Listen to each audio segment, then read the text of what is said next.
So here's some more disturbing details about Hurricane Helene. Not only the lack of response or the lack of initiative or just the absolute malice practice of the federal government responding to this hurricane, but also there's disturbing details and created new controversy on why exactly this hurricane came where it came to be. Why exactly it seemed like the weather patterns didn't exactly look natural in a lot of ways.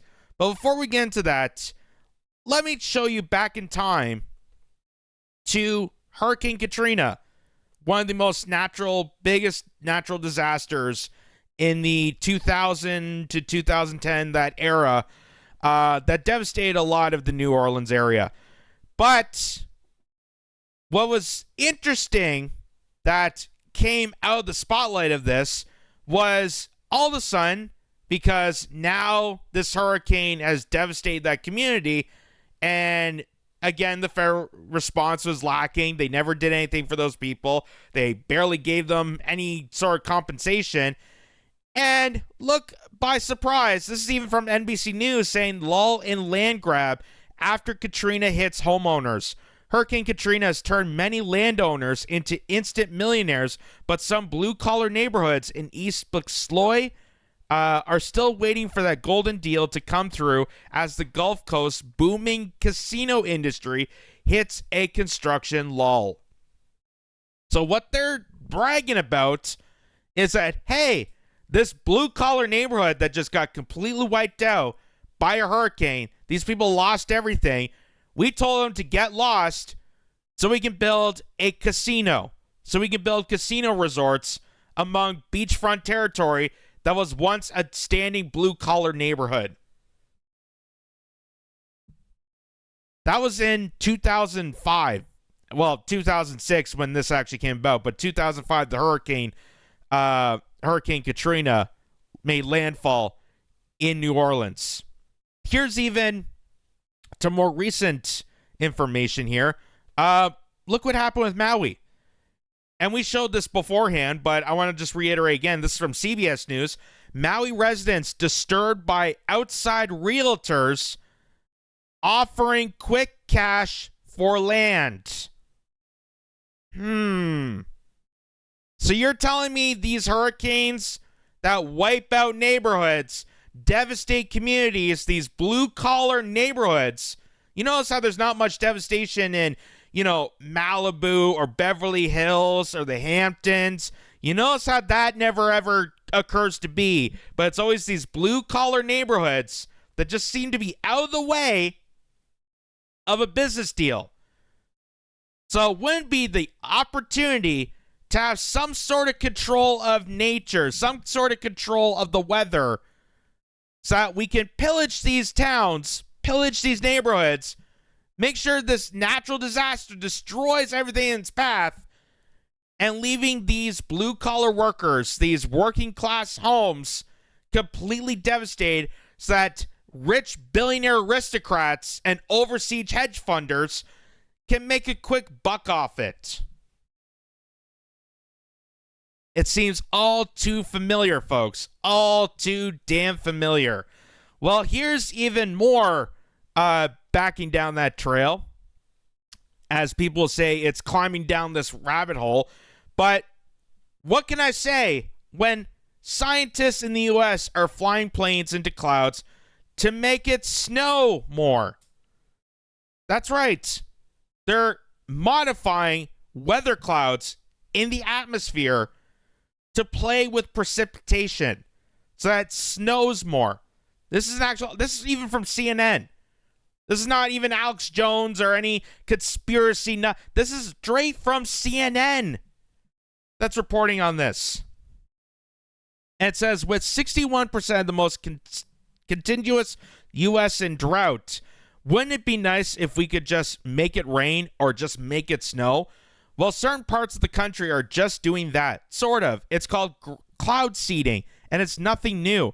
It's been used since the 1940s, and countries all over the world have been doing it for various reasons. But it's a growing practice in the U.S., especially in the drought-stricken West. It's also surrounded with controversy. We spoke with Julie Gosner, who is the program manager for Wyoming's weather modification program, who admits she's got lots of calls about what they are doing. Gosner said some people say you're playing God, others saying you're stealing moisture from the storm, making other areas drier than normally would be, kind of like robbing Peter to play Paul. There are also environmental factors to consider, as well as the cost effectiveness versus the reward, which is the West these days, water is liquid gold. Think about it, like water storage, but in the winter on mountaintops. It's how Gozer described what cloud seeding is trying to achieve in her state in a nutshell. Wyoming started cloud seeding in 2003 as part of a study. Then 8 seasons ago, they started doing it as an official capacity after the 10-year study proved it works. This season, they have gone on 28 flight missions for cloud seeding in Wyoming.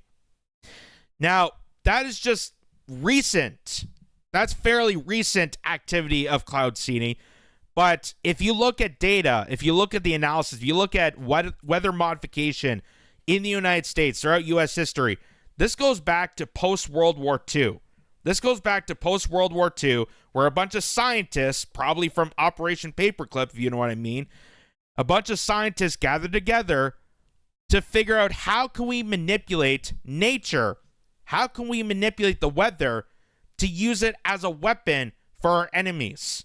And they used it a lot against the Soviets. They modified the weather conditions to play havoc on the Soviet Empire. They made droughts occur. They made a freezing rain. They tried to make acid rain over the Soviet Empire. It's just insane how technology in the wrong hands could do such malice stuff. Because if they could do that to the Soviets, imagine what they could do to anybody. What is stopping them from playing God or manipulating nature or manipulating weather patterns to rain havoc on anybody, especially when there's a quick buck to be made? Imagine if we just took away residential areas in Hawaii so a bunch of millionaires and billionaires can buy up that property. Imagine if we just had some sort of hurricane rain havoc on New Orleans. We could take away all those neighborhoods by the beach and put up a giant casino resort while the rest of the county suffers. And now here we are with Hurricane Helene that magically somehow turned course. It looked like it was heading towards the ocean, according to radar sources, but somehow managed to turn course. And there's also suspicion of the fact that prior to this hurricane, there was a deal passed by the DOD and one of the largest lithium plants in North Carolina on how we can extract more lithium out of the grounds under neighborhoods. Not at all just a random coincidence. Not at all concerning whatsoever. And here's even just more further disturbing thing, because this is all on mainstream media. This is all on mainstream media. The stuff that I'm showing you here is not, just wacky Alex Jones. This is proven documents that they're bragging about to national television. And here's CBS News even confirming cloud seeding. Now we're learning that scientists and researchers are looking at how to change the weather on purpose. That's right. Lasers now could one day manipulate rain and lightning. CBS This Morning contributor Michio Kaku is a physics professor at City College of New York. Professor, nice to see you. Extraordinary seeing Al Gore and Bill Clinton there together with Charlie, wasn't it? That's right, yeah. Yeah, they did not get into this discussion, no. though. But it is fascinating. I mean, lasers, really? To change the weather? That's right. Well, as Mark Twain once famously said, everyone complains about the weather, but no one ever does anything about it. Well, instead of doing a rain dance, we physicists are firing trillion-watt lasers into the sky to actually precipitate rain clouds and actually bring down lightning bolts. This is potentially a game changer. But this is experimental. It's experimental. However, in the laboratory so far it works. When you have water vapor and you have dust particles or ice crystals, you can precipitate rain. It condenses around the seeds. These seeds can also be created by laser beams. By firing trillion-watt lasers, you rip apart the electrons, creating what are called ions, and these ions act like seeds, like dust particles, bringing down rain and even lightning. Go ahead. Well, this fascinates me in part because, too, I remember reading the stories that China had used this during the Olympics, that the USSR had used this after Chernobyl to create rain clouds. I mean, did those really work then? We have some of these capabilities now? Inconclusive. Even in the 60s, the CIA used this to bring down monsoons during the Vietnam War, to wash out the Viet Cong. Governments have been... The CIA! He's bragging about the CIA's involvement in weather modification. Because, you know, the CIA is definitely on point with helping people at a time of need. You know, the CIA is never going to abuse their power of playing God. Oh, wait, they did to the Vietnamese people? Oh, wait, they did to the Soviet Empire? Oh, wait, they're doing it to Americans? I can't believe that this is openly bragged on network television. Openly bragged on network television. And yet you have to get people like me on a shoestring budget podcast sitting here telling you about this. It's unbelievable. Unbelievable. And the fact that the CIA, the NSA, the military-industrial complex also plays a key factor in this.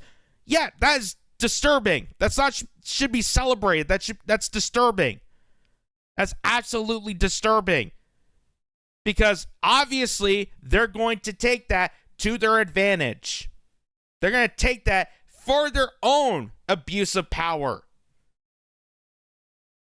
And considering this is back in, I think this is 2009, this interview was done. I don't know the exact date of this. Think of the technology we have now. Think of the fact that we have AI. Think of the fact that we have this technological advance right now.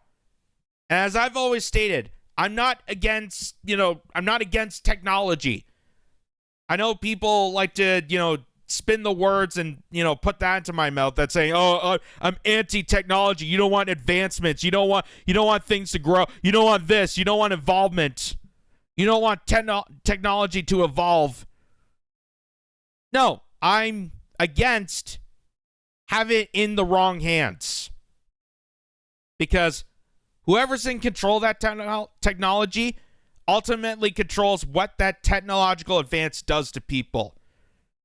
And that's the disturbing part of that. It's like Albert Einstein. Albert Einstein once stated that if he had to do his life over again, one of the smartest geniuses on the face of the earth, theory of relativity equals mc squared. He said if he had to do it over again, he would have became a plumber. He would have became a plumber because he had no idea, no awareness that his science was going to be used for a bunch of bloodthirsty bureaucrats to rain havoc on civilians. He had no idea his science, his technological advancement was going to be used for evil. And that's what we're seeing here. They're trying to brag about we're flourishing drought-stricken areas. Oh, we're trying to modify the weather so it's not always raining in London, and we're going to bring that rain to Dubai. Oh, remember Dubai? Remember they made it rain in Dubai. And look how well that turned out. So this is what happens when you have technology at the hands of the worst people. Was alleged to, right? Yeah. Now, we realize that for decades now, these governments have been alleged to have experimented with weather control, but nothing conclusive. This time we're bringing in the laws of physics rather than simply waving our hands and uttering mumbo jumbo. We're actually using trillion-watt lasers now. So, if people can see the graphic here, purpose of controlling weather, according to this guy here. He starts off by saying agriculture, droughts and floods. We're going to help the farmers by making it rain over their drought-stricken areas. Yes, they could also create droughts. That's something that people don't realize. They can make it rain so it prevents a drought, but they can also cause a drought, which is what they did to the Soviets. So they can ruin their food supply and ruin their nourishment, which would eventually make that empire collapse. Which is why they also added the military. The military. Why would the military need advancing on controlling the weather?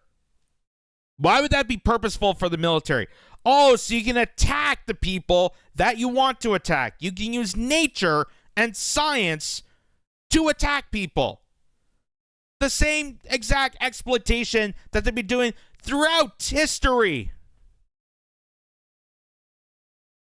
Commercial, big events, and sensitive buildings. Oh, you mean so when towns are devastated, we can exploit those people, give them a handout saying, here, leave your territory, leave your home, go pound sand somewhere else so we can build, so we can sell off your land to high taxing billionaires?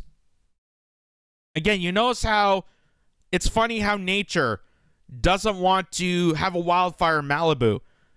Again, you find it funny how all these horrific disasters don't affect the rich areas. Like almost they have like this little iron dome around gated communities. But it always affects blue collar, working class people and their neighborhoods. And this is and they're using this and their lack of response to helping these people. Just absolutely devastating and horrific. And that was a morning show interview that they're bragging about this. So now here's this guy here. This is Dane Wigginton of Real Geoengineering Watch spent time on a conference call with these officials and explained how this storm, meaning Hurricane Helene, was manipulated and steered. Finally, it was met with an already stalled low-pressure system over areas like Asheville, North Carolina, and Tennessee. So he's about to speak to Colonel Douglas McGregor about the modification of this hurricane. Listen to this. If you can do so, could you tell us about some of your recent discussions, conversations, briefings that you've had with political leaders from the states in question that have asked you what you think? First of all, what did they specifically ask you, if you can tell us, and how did they respond to your answers? Yes, Colonel McGregor, I had an hour conference call yesterday with the representatives and senators from the Carolinas, and we presented the data to them to answer their questions about how this manipulation occurs. They realized this was not a natural event. They're trying to digest the fact that their states were literally under assault from weather modification operations that are clearly connected with DoD operations, and we can speculate again on the agendas and objectives being carried out, but the fact that the storm was manipulated is absolutely inarguable. We know that technology is a natural event. So he's saying it's not a natural event. And if you look at the radar system, if you look at the projection of how that hurricane was going, it was going across Florida, and it looked like it was going off into the ocean. It was going to go past Florida into the ocean. And then all of a sudden, out of the blue, it steered back into land, heading towards the Carolinas, Georgia, and Tennessee. And people all across, all the big, naturalists, scientists, weathermen, all the people across social media are saying that it's unnatural for a hurricane to do that. A hurricane just doesn't make a U-turn and head back into land. It's feasibly impossible without some sort of modification, without some sort of man-made measure to steer the trajectory of that hurricane. And they're trying to digest the fact that their states were literally under assault from weather modification operations that are clearly connected with DoD operations, and we can speculate again on the agendas and objectives being carried out, but the fact that the storm was manipulated is absolutely inarguable. We know that technology to stop these rotations from even occurring has existed for decades with the manipulation of atmospheric pressure zones. HAARP in Alaska is one example many people are familiar with. That's an ionosphere heater. That's a weapon of mass destruction, period.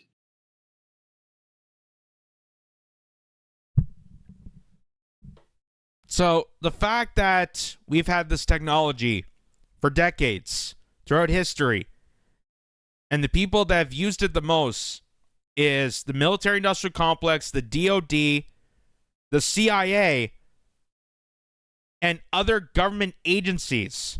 And as he even stated there, they have the technology to stop rotations. They have the technology to stop a hurricane. So why are they using this modification to make a hurricane worse than it is? Why would they deliberately take a hurricane and push it more inland to a selected area? Well, again, as we stated before in another video, I wish I had the article in my here to show you, but as we stated before, the DoD recently made a business proposal with the largest lithium plant in the Carolinas. And they want to extract more lithium to use for batteries, to use for electric vehicles, your phone batteries, like anything chargeable is made with lithium. It's under the Carolinas, and they just had to find a way to get those people away so that they can extract under their communities. So what was the best way to do it? Surprise, let's play God, let's manipulate nature, let's have a hurricane come in, because no one's going to suspect a hurricane. It's just nature. And because of all this, the federal response is, hey, here's $750, go get lost. Here's for your compensations, here's for you to shut up. I know you've lost everything. I know you don't have any food, water, shelter, communications, electricity, whatsoever. Here's $750. Shut the hell up. Get off our territory so we could start extracting the lithium that's underneath your homes. And make a quick buck off the devastation. And if you think I'm kidding, if you think that's some sort of joke, I remind you, that's what happened after Hurricane Katrina. That's what happened after Maui. There's always some sort of business tact. There's always some sort of business incentive of why these hurricanes are so occurring, why all of a sudden these highly, huge investment firms, these global investment firms, suddenly are looking towards the places where they had the most devastation. And that is because they can make a quick buck off the devastation of others during a natural disaster that was manipulated by evil, nefarious people, the CIA, of the DoD, of government agencies. They're all in cohorts to screw over working class people. They are now playing God to destroy humanity. And it's absolutely devastating. Absolutely devastating. And this was bragged about on mainstream media. There's no hiding this. There's no hiding this. It's not a random conspiracy anymore. There's no hiding this. If CNN and CBS News can report on this, can report and brag about weather modification, how they're cloud seeding, they could obviously take that technology, put it into the wrong hands, and do the most evil. Which is why, again, I reiterate, I'm not against, technology evolving. There's nothing that's going to stop us from, innovating. There's no stopping innovation whatsoever. And I'm happy for it. A lot of innovations have proven good for humanity. But depending on where it goes, depending on who is involved in it, and if it goes in the wrong hands, that's what worries me. Is this innovation going into the wrong hands to do evil or good? And clearly we are seeing that this was purposely done for outright evil.